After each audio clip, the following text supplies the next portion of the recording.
what I do is I work a certain way. All these things are trade-offs. And you know, it's funny. So just to clarify, in response, maybe a different way to respond to this question or comment would be that you don't have to reduce your effectiveness at work if you value your family first, let's say. You just need to manipulate or manage your schedule in a way that you can still put family in its proper place and get your work done. Right. Yeah, that's exactly right. It is, but it's about making those trade-offs. It's about being aware that you are all these things. And you know, it's interesting. Sometimes at work, you're going to find yourself in a situation where you're the boss, you're a manager, you're a peer, and you're a subordinate. But you behave in each of those roles differently. And you prioritize certain things in one role versus another. And people are going to say, wait a minute. Max, you're not the same guy that we see at staff meetings, or we see because you're kissing up to the boss. Or you're acting differently to your peers. Why is that? And it's funny because that in a work environment, that's one of the most difficult scenarios is when we are all three of those things. If you're in a management role, you're a manager, you're a peer, and you're a subordinate all at the same time.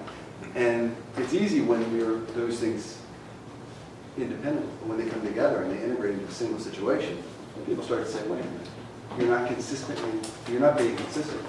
And then they start saying, you have character. Well, you do have character. You just, if you're being deliberate about where you want to, how your values and beliefs should be showing up in those different settings.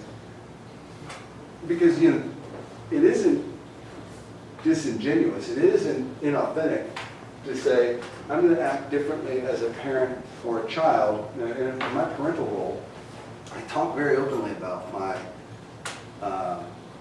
spirituality, my faith and beliefs. And I don't filter it one bit. But in a professional setting, I'll filter it. It's not that I suppress it altogether, but I won't be as open. And I think that's the thing that makes authenticity interesting. You know, when we think of something as being genuine, 100% real, you know, Deloitte, there is one Deloitte. It is a company, it is who it is, you know, who they are. We are not an Apple computer or an iPod or whatever product that, you know, we see the label on it that says it's genuine. We are all these things and more. And those different situations we find ourselves in create conflict. I'm sure you've experienced that. Jeff, nod your head. Tell me about the time you've experienced this conflict between the many roles.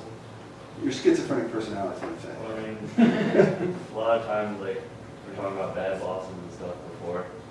I've been in a lot of situations with my boss where I don't really, don't really like agree with what they're saying, or don't really think what they're saying is right or something, but just because they're my boss, I'll let them keep talking to me about like how you need to do this, whatever. Then maybe I'll change that later on, because in that moment you're kind of forced to think about what they're thinking, forced to almost believe what they're thinking.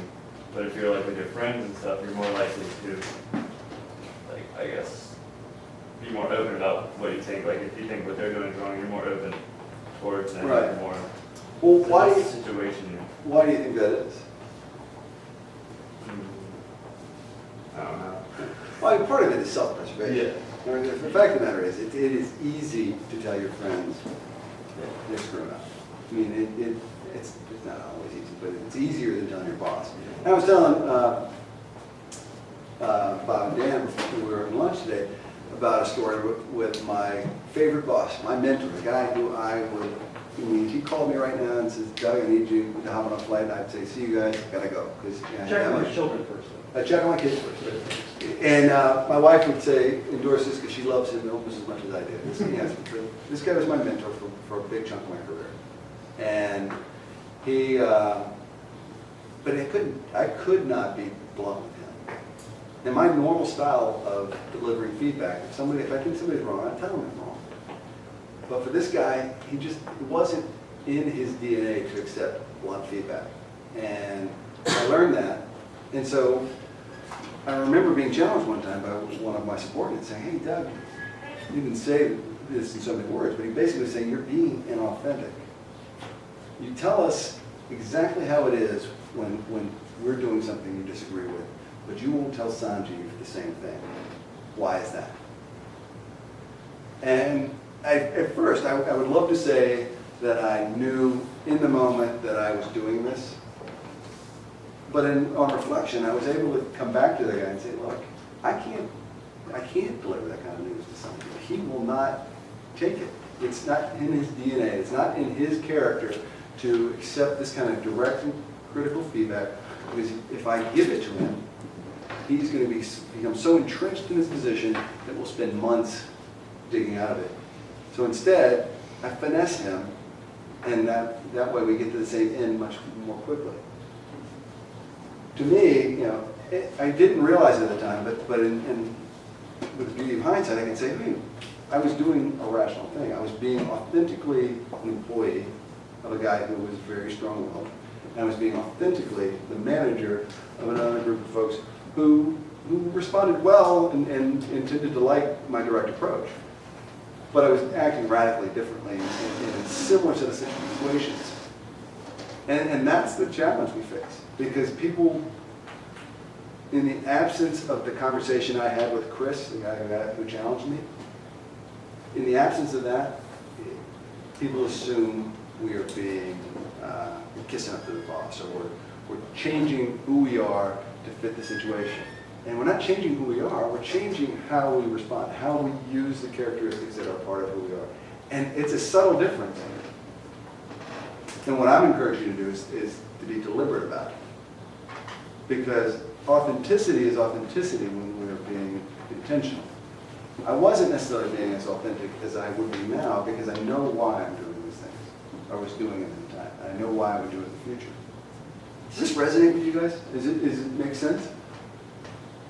I would, yeah. Yeah, just something very simple, not really any core beliefs and values, but just the way that you speak to people. Like, if I'm at work, I call a client, my voice changes.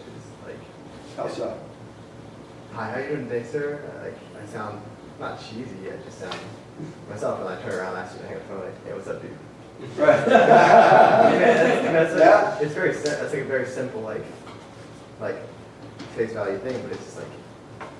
Have you seen the Comcast is your cable company around here? They have this commercial for this feature, you get your caller ID on your TV.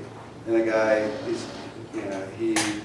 he's sitting here watching a football game, and he stands up, and he's wearing a t-shirt and jeans, and he's talking like that to a buddy of his on the phone. And then the next call comes in, it's his boss, he stands up, and it's still the guy's watching TV, but the other guy, his persona stands up, and he's wearing, a button-down shirt, khakis, and he's talking very professionally. And then a telemarketer calls and he ignores it. So, but that's kind of who we are, right? We make choices, and that's what I'm talking about. It is subtle, and it can change like that.